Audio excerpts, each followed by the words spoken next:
Superman Unlimited debuts with some fun and flashy covers. Spider-Man and Wolverine launch an all-new ongoing series, and a new title spotlights a little girl from Spawn's early days. And this week is packed with some great variant covers you won't want to miss. It's New Comic Book Day, so let's check out what's heating the racks.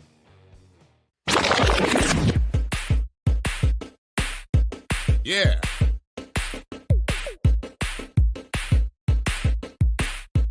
Yeah. It's Wednesday and it's time for New Comic Book Days. We're going to take a look at this week's new comic book releases for May 21st, 2025. If this is the first time you are watching, thank you for watching. Make sure you hit that like, subscribe, leave a comment. Let me know which books you're going to grab. Shane, what do you think about that cover? I like it. I'm sure it's one of those ones that'll end up hitting that I don't think will, but it's cool. It all depends on how the Superman movie does. There's already reviews coming out. People are liking. Okay, good. So, and there's going to be a special screening for on July 7th. So you have to be an Amazon Prime member, which practically the entire world is. Yeah. If you're, and it's only for the US. Unfortunately, it's not a Canada thing. So if you're a Prime member, you have to go in and you sign up for one of these advanced screenings. And the advanced screening is going to be on July 7th. It's going to be fully taken care of. They might even request that you leave a comment what you thought about the movie. So that means there's hype around it. That also means that there's good buzz around it. That if they're willing to do things like that, that means they're confident in this movie. Right. What I've seen already looks good, and I like what I've seen. What I've heard is good. So it's nice that we made a comic book out of this. And we're going to talk a little bit about that specific comic book. So this is a variant of the comic book that we're going to talk about today. I'm not sure how that one's going to go, but I think this particular cover might be a spec book in some way. Maybe not, extremely high, but I think people are going to gravitate towards it. Anyway, before we do that, we always look back, and we look back at the week before, and we want to see what are the top voted comic books as per the League of Comic Geeks. So the number one book of last week, according to the votes, was Absolute Batman number 8 with 26%. Number 2 was Battle Beast with 20%. I'm shocked Battle Beast was number 2. Exquisite Corpse number 1 was that third place. The last issue of Transformer was tied with Supergirl number 1 with 6%. All right, talk to me. I know you are a reader. Did you get a chance to read any of these? I read them all. And I really got to start going to this League of Comics site and voting for this thing so I don't have to just talk about it. But Absolute Batman was amazing. I know I totally understand why it got voted highest. It was such a good read. It's kind of been ever since, and we've talked about it lots of times, when they had the guest artist, it was a little bit of a lull, and I don't know if it ever caught its momentum back, but it has. That was such a great issue. And Battle Beast we've talked about lots. It was a great read. Same with Exquisite Corpse, as we've talked about that one. A really good read, really good value for your money, and it's the start of another series. Transformers, we're going over the Megatron story. This was a really good read as well. I really enjoyed it. My probably least favorite, which I agree with this ranking, was Supergirl. I like the art, but the story was very young person graphic novel-ish. Okay, so it's a young reader's book. Yeah, it was more a young reader's book, and it just came across that way, which I didn't really. I thought they could have done more with that, but I did really like the art. It's written and drawn by the same person. Cool. All right, so that was last week. Now let's take a look at this week. Let's start off with the rundown. Fresh off the shelves, we got 71 new titles coming out this week with 269 variants. That gives us a grand total of 340 comic books that are going to be new and off the shelves. From the new number ones, there are 11 number ones, and they have 67 variants, which gives us a total of 78 number ones. As far as our keys go, there really isn't as many, but there's 7 potential keys, with one book having some first appearances, and actually has 3 first appearances in that one book. We'll talk a little bit more about that in a bit. But when we break it down even more, Marvel Comics has 18 new titles with 72 variants, while DC has 12 comics with 58 variants. As far as the other publishers go, Image Comics has 10 titles coming out with 18 variants. Boom has 2 titles with 9 variants. IDW also has 2 titles with 6 variants. Dynamite, the king of all variants, has 5 titles with 79 variants. And Dark Horse Comics has 9 titles with 5 variants. As far as the remaining indie publishers, we got 13 titles with 22 variants. Whew. What do you think, Jane? Vampirilla must be coming out. Vampirilla, Thundercats, Yeah. Darkwing Duck, all that stuff, right?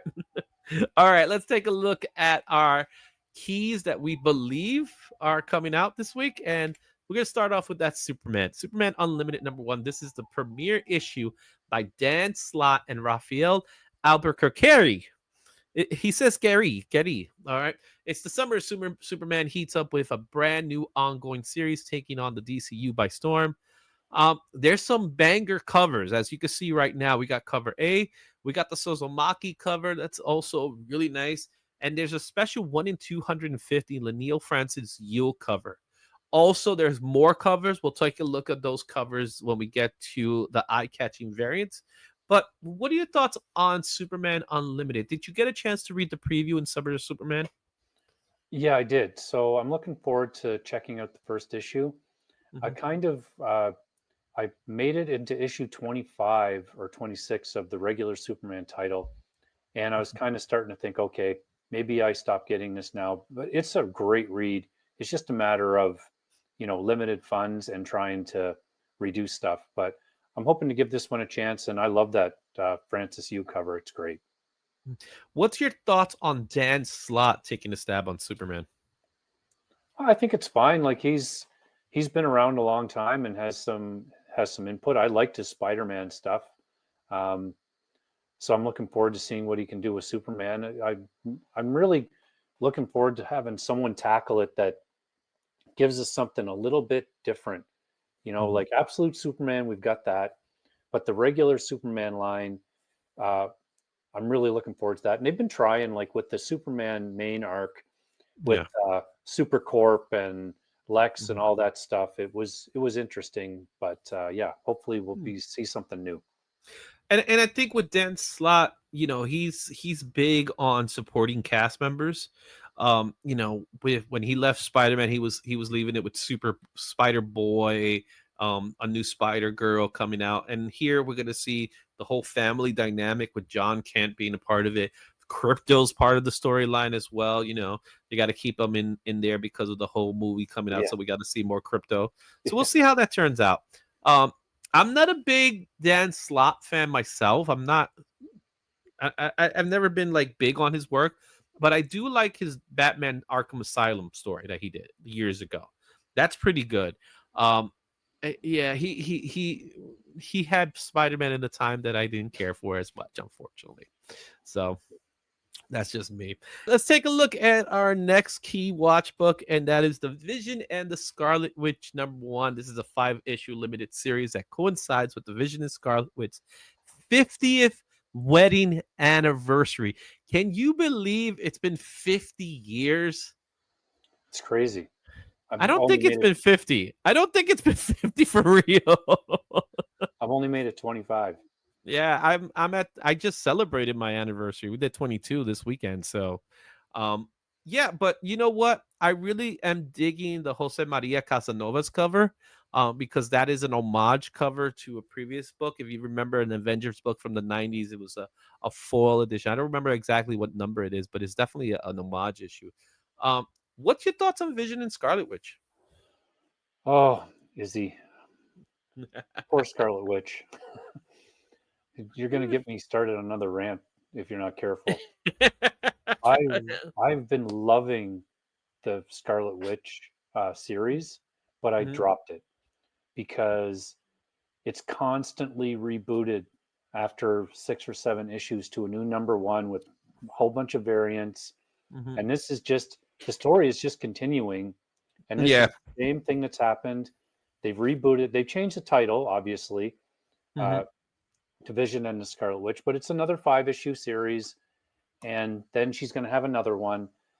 I'm Hmm. just not a fan of it anymore, so I'm going to have to start speaking with my wallet. It's one of those situations where you just can't just let the numbering system continue, right? I You know. just have to you have to constantly go back to this number one, and it's the law of diminishing returns at this point. Yeah. Um, this might actually have an uptick because it does include Vision now, so now he's part of the story. But like you said, it's the same story. It's just being told in different chapters. Why can't we just do that? It's like, and this is Marvel, this is DC, this is pretty much all of them at this point. You insult our intelligence by constantly doing that. That's how I feel.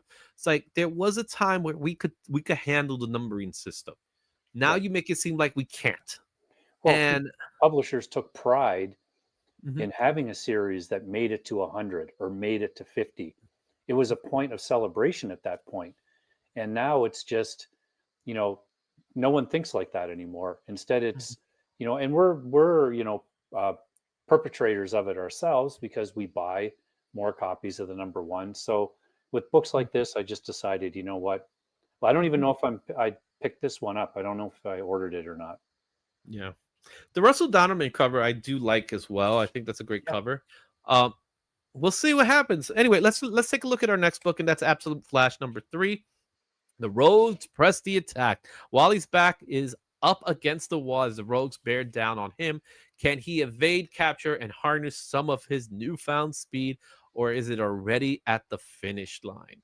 Um, I had a chance to read Absolute Flash, and so far I'm digging it. I'm not crazy about it. It is one of the weaker Absolute issues, but I'm still digging it. I like the direction they're taking with the Rogues. I like the fact that the Rogues are part of it. I like the Trickster. I think she's a great character with she got Tony with the bombs and just tosses them out. And things like that. And I know we're getting some Gorilla Grodd coming up very soon. So, what's your thoughts on Yeah. Absolute Flash? So I picked up the first issue. I haven't picked up the other ones. Hmm. It's kind of my least, and I really like the Flash. Like I don't want to, annoy anybody that loves the Flash. Like I love the Wally West run in the '90s. I Hmm. thought it was amazing with Vandal Savage and all of that. It was really well written. But this one, I read the first issue and it was okay, and I'm like, you know what? I think I'm going to draw the line there. Um, so out of the six, absolute, like it's at the bottom for me. Mm. I feel Green Lantern right now for me is at the bottom. Um, that's the one that kind of not grabbing my attention as much. However, I'm still picking them up, and I'm still trying to stay connected to them because that's just how I am with these books. Yep. Um, there you have it, Absolute Flash number 3. Let's take a look at another book, and that's Spider-Man and Wolverine number 1. This is a premiere issue of an ongoing series. So now Spider-Man's going to have an ongoing series with Wolverine. You get Marvel's two biggest characters together, you put them in the book.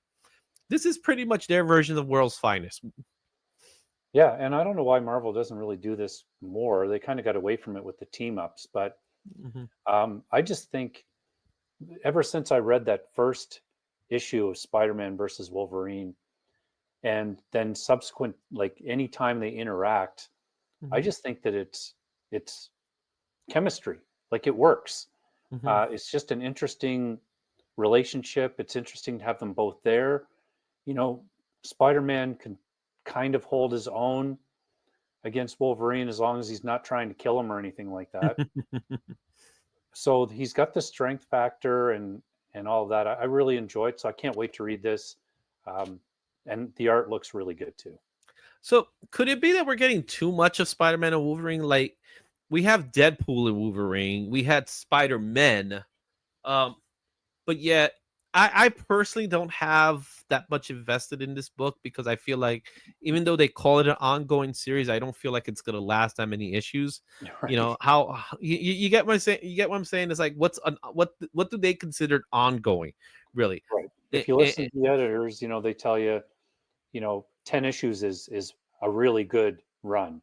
yeah, And exactly. So to me, that's not a thing. The Spider-Man ended at issue, I think it was 16, which I thought was a great concept for a book, but obviously people aren't picking it up. And in the end, that's what you hope is dictating it, rather than them just kind of quash it. But yeah, I think that you're right. There is a lot of like Wolverine versus and Deadpool Mhm. because of the movies, really. Yeah. And but I still like to see these characters together, so I'm happy for that. I'd love to see them on screen together. Mhm. And well, that was the whole purpose behind Marvel team ups, right? Marvel team ups was the purpose behind the Marvel team ups was to give Spider-Man a character he could interact with. Then he moves on to the next character, and then he moves on to the next character. You Yeah, could do a Marvel team ups again. It doesn't necessarily have to be Spider-Man. You could be like for these 5 issues, this could be Spider-Man, or 6 issues. Then in the next arc, we'll do a different character, and you could do team ups like that. I yeah, prefer that method than constantly giving me, oh, we're gonna do Spider-Man Wolverine, because these two people cannot always be together for that long. yeah. And And it's just Deadpool, Spider-Man. It's just Deadpool Wolverine all over. Only you got a softer version of Deadpool and Spider-Man, even yeah, though Spider-Man is the superior character. yeah. And I think if they did that like a team up style book and they kept it outside of the regular universe, it would do a lot better, because then you could have creators come in and Mhm. pitch their ideas for continuity. Doesn't matter right now. We want a good story. Yeah, I agree. Uh, let's take a look at our next book, and that is the Ultimates number 12. Now, this one was fun to me because when I read it, I said, "Holy crap, we got a first appearance here." And it's the first appearance of Dupe in the Ultimate Universe. The fact that they put Dupe in the Ultimate Universe cracks me up. But this is the Ultimate Fraction. Descent destroys the Ultimates as a disagreement long developing between two members of the team leads to devastating departure. Have you been reading the Ultimates? Oh yeah, I'm really enjoying it. I think I'm picking up every Ultimate Universe book right now, just because for me, I know it's a finite number of books, so I want to see like the things that interest me about it. Ultimate X-Men. How are they going to transfer these characters that Peach is drawing into new books? Like she's completely developed her own look for all these Mhm. characters. Yeah, she has an And, autonomy that's like she's in right. her corner somewhere. Yeah, exactly. I Mhm. love that In Huck Lee cover. Ultimates I've really enjoyed. It's kind of been the action uh, standard for the Ultimate books. There's Mhm. Ultimate Spider-Man. I love for completely different reasons. Ultimates is like more characters, and there's kind of things happening in it. So I have been enjoying it. Cool. Let's take a look at our next book here. And this is what we call the Indie Key of the Week. It is The Curse of Sherilyn Johnson, number 1. What happened to Sherilyn Johnson, the 7-year-old victim of the infamous serial killer Billy Kincaid? The Curse of Sherilyn Johnson is an epic new chapter in the Spawn universe, explores the fate of the innocent young girl, her harrowing adventures with the stranger, and are laid bare as her story and world she now inhabits is revealed. Um, they made it in, they turned her into a character. So this goes all the way back to Spawn issue number 5, I believe it was, or 6. Um, the Billy Kincaid story. He's a serial killer that he killed Sherilyn Johnson. She was one of his victims, and then Spawn came in and like he Yeah. did a number on him. So, but what's your thoughts on this character returning in some capacity in the Spawn universe? I like it. The Spawn Universe books are getting really good. Hmm. Um, I just read the Medieval Spawn. Hmm. It's excellent. I don't know a whole lot about the character, so it was really cool to read that. And the regular Spawn book is also great now. Todd's writing it again since 360, so it's at 4 or 5 issues in with him taking over again. And there's a few other like Rat City is also good. Like everything that the Spawn universe is in right now is really good. I'm enjoying it, so I'll definitely picking up this one. Hmm. And then we got a special Top McFarlane cover. There's also a black and white edition of that same book, so you might want to be checking that one out. It could be an instant sellout. Mhm. Okay, let's take a look at some eye-catching variants. Starting with Superman Unlimited. Superman Unlimited has plenty of eye-catching variants. There is a special Dan Mora edition that I personally grabbed for myself, and that I think that's a cool cover with the the boss Hmm. the of DC Studios, James Gunn, and Superman, but this is the Superman from the movie. I'm trying to remember his name. His name's escaping me. Cornsweat, Michael Cornsweat.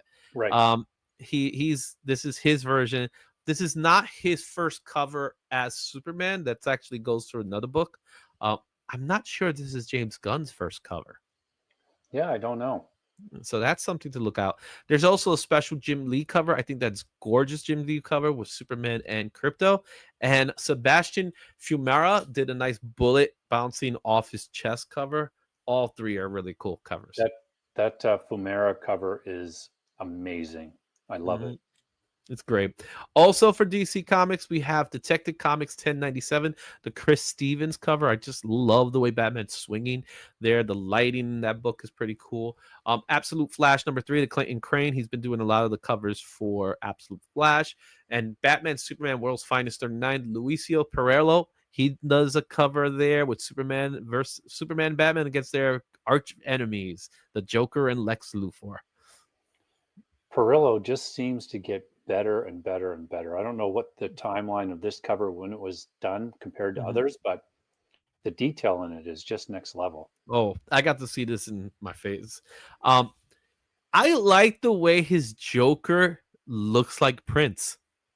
Yeah, yeah, it does a little bit. It looks like Prince, right? So for those of you who don't know, when Batman 89 came out, for those of you who weren't born then, um, there was a soundtrack to the Batman movie, and it was done entirely by Prince. Not the score. The score is something else, but the soundtrack with songs. So there's like the Bat Dance and other Yeah, things. And Prince dressed up as like a half version of Joker. His other yeah, half was supposed to be Batman, but he didn't wear the cowl or anything like that. So it kind of defeated the purpose. But he looked the part, and he was really good at it. And he like if you're gonna draw Joker, I would draw him looking like Prince because yeah. Prince did it perfectly. So I think look it up if you guys get a chance. Watch Prince as the Joker. It's a It's fun awesome. video. Yeah, there's some good ones. Um, Also, we got the Wonder Woman 21. This is a special Super Smash edition by Chris Anka, which has Wonder Woman with the super, kind of like with a rendition of a Superman's costume. There's also an Otto Schmidt Titan 23 and Nightwing 126 for Jorge Fornes there. The Wonder Woman one's really cool. So I'm assuming they're going to be doing multiples like this. Yeah, there's a really good Harley Supergirl type mashup by Nakayama that's coming up. That's good. Awesome. All right, let's take a look at some Marvel ones. And we got Amazing Spider-Man #4. This is the Mark Chiarello cover. I'm digging that with Hobgoblin there as well. Also, Clinton Crane has a cover with Spider-Man Wolverine #1. This is the 1 in 100 version. You could get the open order one that's standard price. And there is a special fan expo variant of Spider-Man Wolverine done by John Jang in a traditional Capcom versus Marvel versus look. I think that's really cool. That Wolverine is just like Spider-Man better run. Yeah, fun cover. I love the crane too. That's the one I'll be Yeah, picking up. really cool covers. Uh, Also, we have the Thing #1. Yeah, there's a Thing #1 also coming out this week. There's a Marco Cicchetto 1 in 25 cover. There's a couple of other covers that are really cool. Weapon X-Men #4 has a very rare Steven Scross. That's a name I haven't seen in a very long time. He's doing a really cool cover. And there's this fantastic Star Wars Legacy of Vader #1, a David Marquez cover. I think that's a great cover of right there of oh my goodness, why is Kylo Ren, his name Yeah, was escaping me. Great cover, man. And yeah, that Thing cover is pretty cool too, man. yeah. Those are some cool covers for sure. Mhm. Also, we got some indie books. We got Deli's Tales of the Gunslinger #6, the Marco Falali or Fela, whatever, man. My apologies to you. That's a cool cover. I like that going into the sunset kind of approach. Jenny Frison, of course, we got Jenny Frison with some Vampirella issue #2, and we had to throw in a Mark Spears somewhere, so we got Gargoyles Demona #1. Yeah, I like all those covers, and I actually really enjoyed the read of Vampirella #1. I picked it up, so I'll be picking up issue 2 as well. And I did order, I think, that Spears cover for Demona. Mhm. The Demono one looks really cool. I really like the way he made that one work.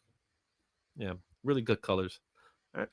And there you have it. Those are your fresh picks for today. Go to your comic book shop, get your books. Then you now know what you look for. Make sure you like this video. Leave a comment which books you're planning to pick up. And there's a book that I didn't put in the list. What book would you put in the list? And by all means, if you get a chance to share this video, please do. And don't forget to subscribe. We thank you so much. We'll see you at the next one. Excelsior.